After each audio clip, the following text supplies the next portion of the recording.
Les mauvaises réputations sont difficiles à défaire, même si elles ne sont pas justifiées.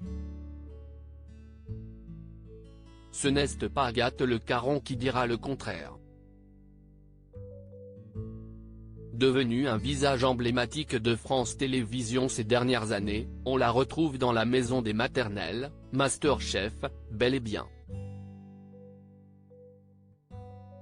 La solaire animatrice de 48 ans a longtemps cherché à faire carrière en Belgique, où elle a habité plusieurs années. Malheureusement pour elle, elle ne répondait pas aux standards télévisuels qui prédominent chez nos voisins. Les présentatrices de RTL TV sont généralement des femmes avec des seins énormes, des visages enveloppants, pas vraiment le profil d'Agathe Le Caron. Mais au-delà de ces exigences physiques qui la rendaient complètement invisible, l'animatrice a dû faire face à des critiques bien plus dures. On ne me confiait rien. Dès que je faisais un casting, on me disait que j'avais l'air d'une garce. Un jour, un patron m'a expliqué que je n'étais pas populaire, que ça ne marcherait pour moi en Belgique, explique-t-elle ce samedi 3 septembre 2022 dans les colonnes du Figaro.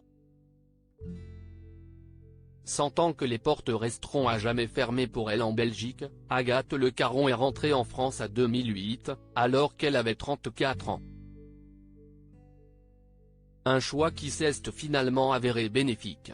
Après être passée par TF1 et M6, Agathe Le Caron se voit proposer les maternelles, pile au moment où elle s'apprête à donner naissance à son deuxième enfant, Félix. Cette proposition, l'animatrice l'accueille avec beaucoup d'enthousiasme puisqu'elle regarde l'émission parentale depuis des années. Je la regardais déjà 20 ans. Maïté Nabiraben qui la présentait à l'époque apportait un vent de fraîcheur et de liberté à la télé. Un ton aussi. Il n'y avait pas de distance entre elle et le monde. Et si est très important, confie Agathe Lasseron. Une proximité que l'animatrice a elle aussi réussi à instaurer, notamment en décidant de tourner les maternelles dans une maison et non plus dans un studio. Et pour ceux qui n'auraient pas encore assez d'Agathe Le Caron, elle sera très prochainement aux commandes d'une nouvelle émission, Chemin de traverse diffusée sur France 3, avec pour première invitée Nolwenn Leroy.